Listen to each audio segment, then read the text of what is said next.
பணிவோடு தெரிவித்துக் கொள்கிறேன்.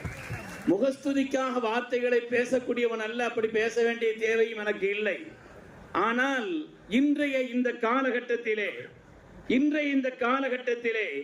இந்தியாவினுடைய அரசியல் தலைவர்களும் நோக்கர்களும் திரும்பி பார்க்கக்கூடிய மகத்தான ஒரு எழுச்சியை உண்டாக்கி கொண்டிருக்கக்கூடிய அரசியல் சக்தியாக அவர்கள் உருவெடுத்து மென்மேலும் வளர்ந்து கொண்டிருக்கிறார்கள். சங்கைக்குரியவர்களே, வக்ஃப் திருத்த சட்டம் எதிர்த்தார்கள் எல்லோரும் சேர்ந்து. ஆனால் ஒரு தனிப்பட்ட கட்சி, இந்திய அளவிலேயே ஒரு தனிப்பட்ட கட்சி அந்த வக்ஃப் திருத்த சட்டத்தை எதிர்த்து நின்று குரல் கொடுத்த இந்த நன்றியை இந்த சமூகம் என்று மறக்காது என்பதை உங்களுக்கு நான் பணிவோடு தெரிவித்துக் கொள்கிறேன். சங்கைக்குரியவர்களே, தெளிவான அரசியல் கொள்கை, சீட்டுகளுக்காக பேரங்களுக்காக நாங்கள் அடிமைப்படக்கூடியவர்கள் அல்ல, கொள்கைகளுக்காக செயல்படக்கூடியவர்கள் என்று திரும்ப எல்லா பத்திரிகையாளர்கள் சொன்னாலும் கூட அவர்கள் எப்படியாவது திருப்ப முடியுமா என்பதை அவர்களும் பார்த்துக் கொண்டிருக்கிறார்கள்.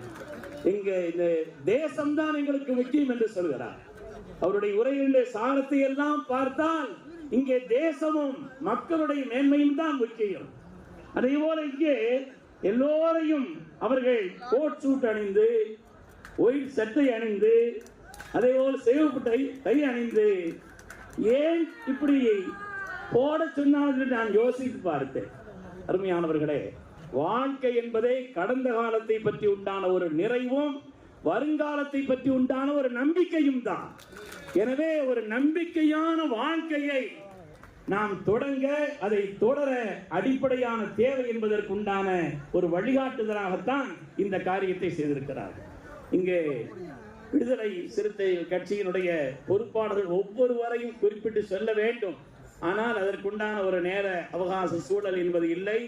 ஒவ்வொருவருமே எழுச்சி தமிழர்களுடைய மகத்தான வழிகாட்டுதலிலே ஒன்மேன் ஆர்மியாக ஒவ்வொருவரும் அவர்கள் தனித்திருந்து சிறப்பாக செயல்படுகிறார் என்பதையும் தெரிவித்துக் கொண்டு, இங்கே தகுதிமிக்க இந்த பெரியவர்களோடு சேர்ந்து என்னையும் அழைத்து இந்த விருது வழங்கியமைக்காக நான் உளப்பூர்வமாக விடுதலை கட்சிக்கும் மரியாதைக்குரிய அதனுடைய உன்னதமான தலைவர் எழுச்சி தமிழர் எங்களுடைய இதயத்தில் நிறைந்த மரியாதைக்குரிய அண்ணன் திருமாவளவன் அவர்களுக்கும் மற்றும் கட்சிக்கும் உளப்பூர்வமான நன்றியை தெரிவித்து இந்த வாய்ப்புக்கு நன்றி கூறி விடைபெறுகிறேன்.